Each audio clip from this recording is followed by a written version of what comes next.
สบายดีแล้วก็สวัสดีทุกคนที่กำลังติดตามรับชมเนาะยินดีต้อนรับสู่ซองอาคาน้อยวันนี้อยู่กับค่อยคำสีคือวันนี้เราจะมาเสนอเมนูผักเพชรกระรอกเนาะของสไตล์อาคาให้เบิ่งนี่เขามีนั้นเนาะกระรอกแล้วก็เครื่องปรุงจะมีหลายอย่างที่แนะนำให้เบิ่งนี่เครื่องปรุงของมันจะมีข่าแล้วก็ขิงอ่อนแล้วก็มะเขือดิบแล้วก็ใบมะกรูดแล้วก็ผักบัวแล้วก็หัวซีไคร้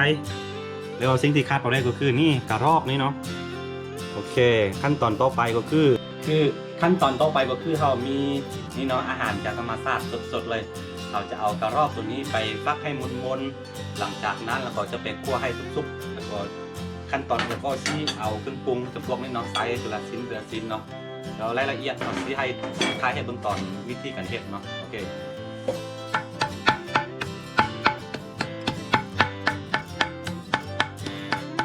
นี่เขาจะฟักเนื้อกระรอกแบบนี้เนาะให้มุนๆ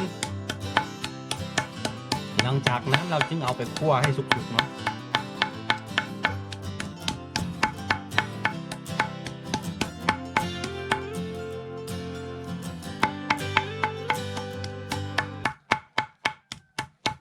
อันนี้บ่เป็นมือค่อยเดินมือของแม่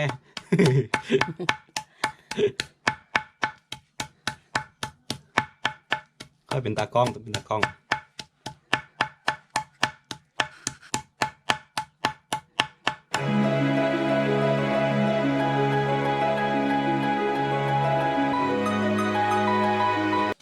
กิมโอเคตอนนี้หลังจากที่เราใส่เวลานานพอสมควรเนาะเราก็ฟักมุนแล้วขั้นตอนต่อไปก็คือเราจะเอาเนื้อกระรอกนี่เนาะไปคั่วให้มันสุกนี่ไปคั่วมันสุกๆก่อนสูตรการเฮ็ดผักเพชรกระรอกเนี่ยมันบ่มีตายตัวเนาะบ่มีสูตรตายตัวแล้วแต่ว่าผู้มักเนาะมักแบบได้ก็เฮ็ดไปตามนั้นนี่ต่อไปก็คือเราจะเอาตัวนี้ไปคั่วเนาะโอเคขั้นตอนการคั่วก็คือต้องใส่น้ำมันนิดนึงเนาะหลังจากนั้นจึงคั่วใส่โอเคคั่วไปเลยนี่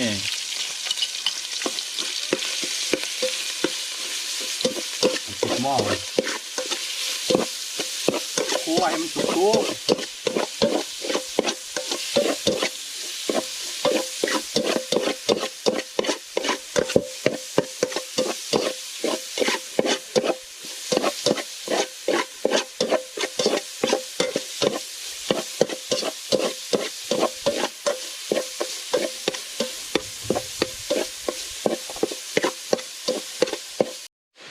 นี่ต้องใส่ผงชูรสหรือว่าแป้งนัวภาษาเรา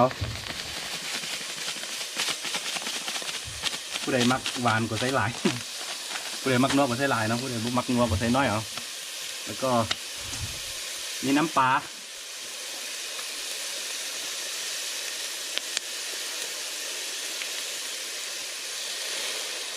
ใส่หลายกว่าเค็มธรรมดาเนาะ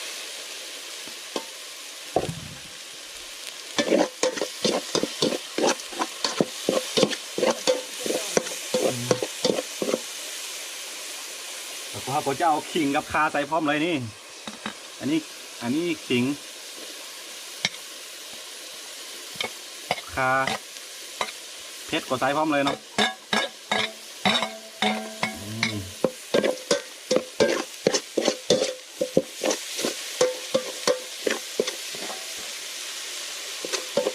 แล้วก็หัวที่ไข่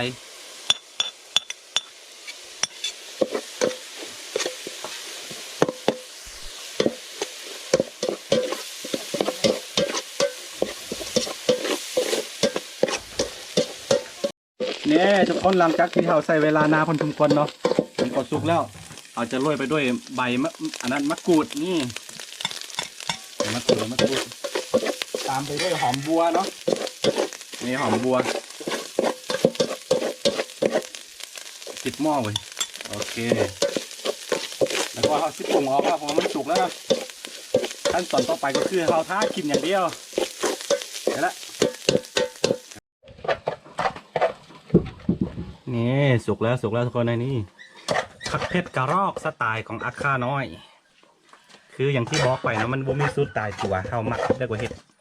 แบบนั้นเลยนี่นะ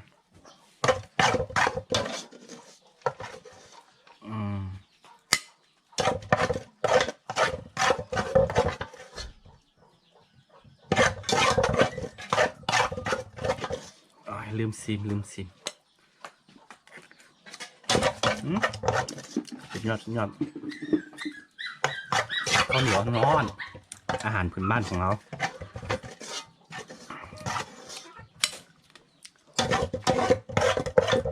นี่หลังจากที่เราใช้เวลา1 ชั่วโมงกว่าๆนะเราก็ได้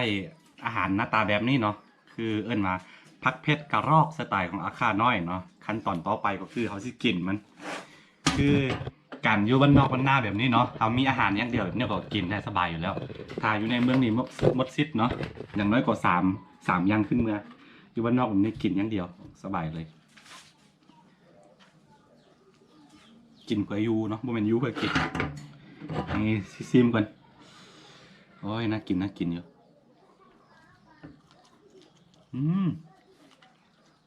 จะมีรสชาติของยังคงรักษาความเป็นธรรมชาติอาหารธรรมชาติอยู่เนาะแบบรู้สึกว่าเค็มไปนิดนึงจะน้ำปลาหลายคน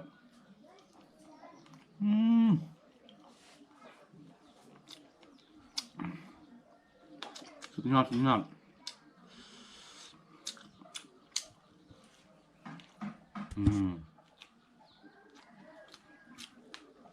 อาหารบ้านๆของเขา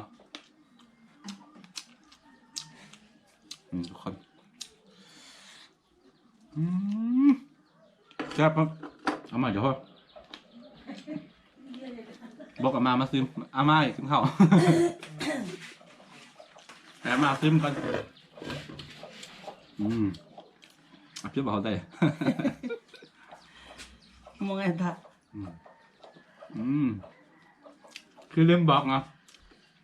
ถ้ามาอาม่าเนี่ยในภาษาข่าวบทได้อันนั้นน้องแปลว่าเป็นแม่เด้อแม่อาม่าอันนี้คืออย่างโอ้ยกขึ้นยกขึ้นเลยเลยบอกว่าโคตรอร่อย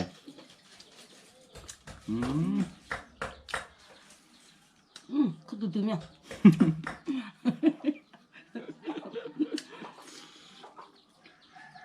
จะเหลือหายเนี่ยจะทำเนี่ยเค็มไปนิดนึงแบบนี้แหละกินง่ายๆยุ่งง่ายๆมีอาหารจานเดียวกินได้เลยสบาย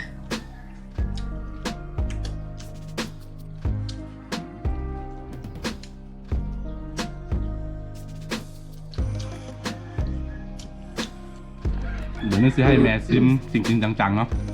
แล้วสิให้บอกรสชาติมันอายุคือจะยำแล้วเอาเองไงส้มแบบนี้เลยแม่บอกว่ามันอร่อยเกินลิ้นมันจะเข้าไปข้างในเห็นบอกแม่ผมยังสวยอยู่เด้อ60แล้วคือเนี่ยหน้าตาค่อยนี่เฮี้ยเนาะโมเดลเสื้อทั้งแม่เสื้อพองแห้งหมด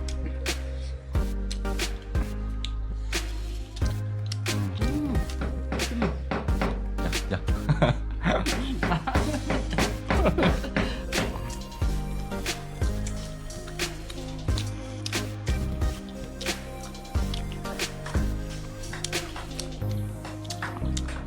เดี๋ยวมา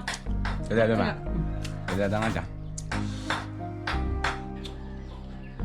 นี่ตอนนี้สิให้ตากล้องเขากินน้ำเนาะ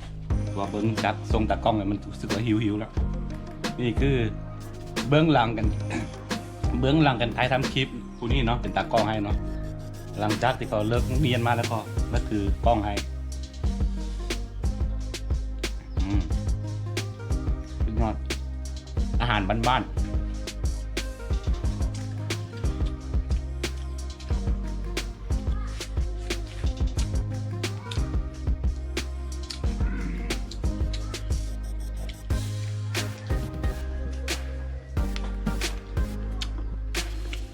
เลย